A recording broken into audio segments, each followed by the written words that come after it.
In our Sunrise Smart Start, an animal activist group is suing Rochester police over claims the department failed to rescue dogs from dangerous conditions. It was 2 years ago when Carrie Burkhart says she first noticed multiple dogs left outside a home on Sherman Street in harsh winter weather. Since then, she argues it's only gotten worse, which is why she decided to get the Humane Society of Greater Rochester involved. Now, according to Burkhart, one of those investigators told her to call 911 and make a report on what she had seen. But help never came. That's when she reached out to Against All Odds, an organization that specializes in animal neglect activism as well as litigation. Together, they filed a lawsuit against RPD for not upholding the legal obligation to step in and protect those pets. Unfortunately, this happens a lot more than people realize that it's happening. And unfortunately, education and training is a lot of what's missing in this situation. We are supposed to stand up for those that can't speak for themselves, and that's all I'm trying to do is get help for these dogs. My hope to get out of all this is to get some systemic change in Rochester and to get the law enforcement educated, and so law enforcement here can go from zero to hero.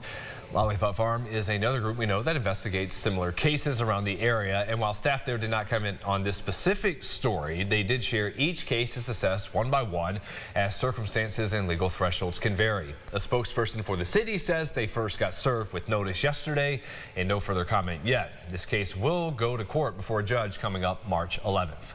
An 8th grader from Leroy Junior Senior High School is speaking out following what her family says is an inadequate response from the district amid the controversial decision to back a sharecropping lesson where students were directed to role play as slaves.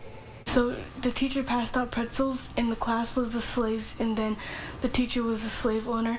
And then the next day we went over the lesson and the teacher changed it to the class being former slaves and then the teacher being the plantation owner.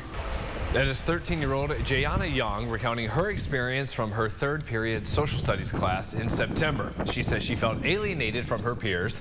She told her mom right away what had happened, who immediately reached out to staff for an explanation. They also filed a Dignity for All Students Act complaint, that's DASA, saying the district violated the act by greenlighting a lesson she says promoted demeaning stereotypes.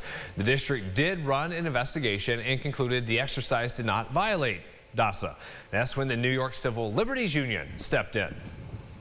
Making a black child pretend to be a slave in 2025 and thinking that that is okay is a serious issue. I think that it's sad and it's unfortunate that the superintendent is focusing on the terminology instead of the actual act. We wrote a letter expressing our concern over the use of simulations in that context and a desire for an acknowledgement from the district regarding the harm that it has caused the student. News 8 did reach out to the district for a response to that letter sent this week. The superintendent says they disagree with the NYCLU's characterization of the lessons, adding it aligned with state learning requirements. That full complaint, the letter and response from the super can be found at rochesterfirst.com.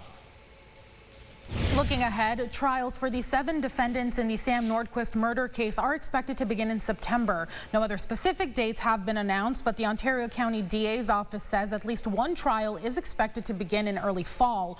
According to investigators, Nordquist traveled from Minnesota to New York and was then subjected to prolonged physical and sexual abuse before his body was found in Yates County just over a year ago. 2 court appearances are scheduled for late April. Prosecutors do expect there to be more than one trial lasting around a month long. Investigators in Tucson are following up on many of the thousands of leads that have come in so far in the desperate search for Nancy Guthrie. Yesterday, the FBI announced it was running an extensive search of nearby roads where the mother of Today's Show host Savannah Guthrie vanished. They are also working to get some more information from these black and white images taken from a surveillance camera outside the mother's home. They show that person with a face mask, gloves, and a backpack, and what appeared to be a gun in a holster. There are a wealth, a cascade, like a waterfall of leads that come directly from that video. We're going to hope that a family member, a friend, somebody who knows that person is going to report them. That's the tip you need. Meantime, TMZ says it received another unverified ransom note Wednesday related to the case, though this time It says the sender is someone claiming to offer information on an alleged kidnapper. Today marks 17 years since the crash of Flight 3407, a tragedy that killed 50 people in western New York. In 2009, the plane crashed into a home in Clarence Center, killing all 49 people on board and 1 person on the ground. The cause was determined to be pilot error. Ever since that day, the families of the victims have worked with lawmakers to pass stricter FAA regulations addressing pilot training and fatigue. That includes trips to Washington to meet politicians face to face. As we get you ready to head out the door here on this Thursday, a live view from our News 8 team tracking that morning commute. The busier roads looking okay there through the heart of Rochester. You see some of the raindrops and the snow melting there on our dash cam, passing through the city at Collegetown and Mount Hope. We do have some reports of issues over in that area at Elmwood Avenue near the parking garage for the Eastman Institute for Oral Health. Some sort of pipe burst or water main break. Once we have a live update from there, we will let you know. Elsewhere around the metro, looking okay on 590 north and southbound, 104 in and out of Webster, and 490 passing over downtown from our Greater Rock Sky Eye. Back to our headlines and to Italy. Team USA has 12 medals so far, and 4 of them are gold. The ice dancing greats, the darlings Evan Bates and Madison Chalk, came up short yet again, trying to get that elusive gold in the individual competition, but a much different story for speed skater Jordan Stoltz. Now, this is the 4th Olympic Games for the married duo of Bates and Chalk. France edged them out, though, for gold. They are taking home silver. Their performance was elegant, with Chalk as a bullfighter and Bates as the bull, and the routine set to paint it black. The 21-year-old speed skating phenom Stoltz broke an Olympic record, winning the gold in the 1,000 meter by the largest margin of victory going back to the 1984 games, skating across the finish line in just over a minute. Today in action, we've got U.S. men's hockey hitting the ice for the first time against Latvia, and women's short track will have the competition for the podium and those going for gold. The current medal count as it stands this Thursday: Norway in first overall with 13, 7 of those gold. Host nation Italy in second place with 13 medals, most of those being bronze.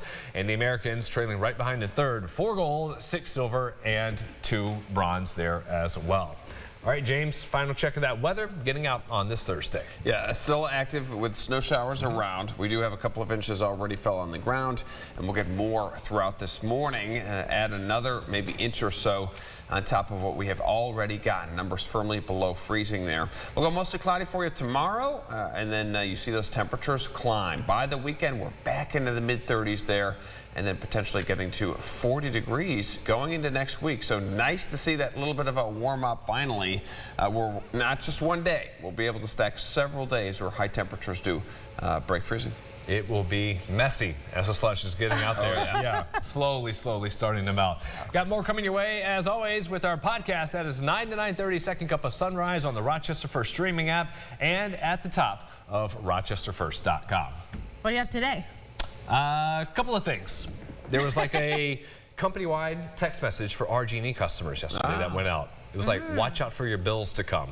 Yeah. And then another one, I spoke with the customer retention department at Sirius, trying to save them my bill. I'll share that story. An annual tradition, unlike any other. 9 a.m. Don't miss it. Podcast, Second Cup. That does it for us. Thanks so much for watching. Our next update's in 30 minutes. CBS Mornings up next.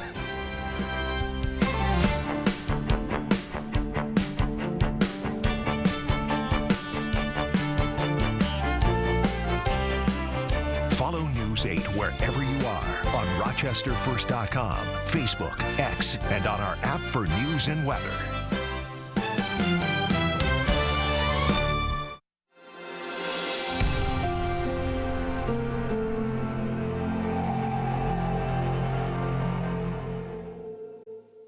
Get the Rochester First streaming app today for everything you love from News 8 On Demand, plus exclusive shows you won't see anywhere else. Search ROC and download for free on Roku, Amazon Fire, and Apple TV.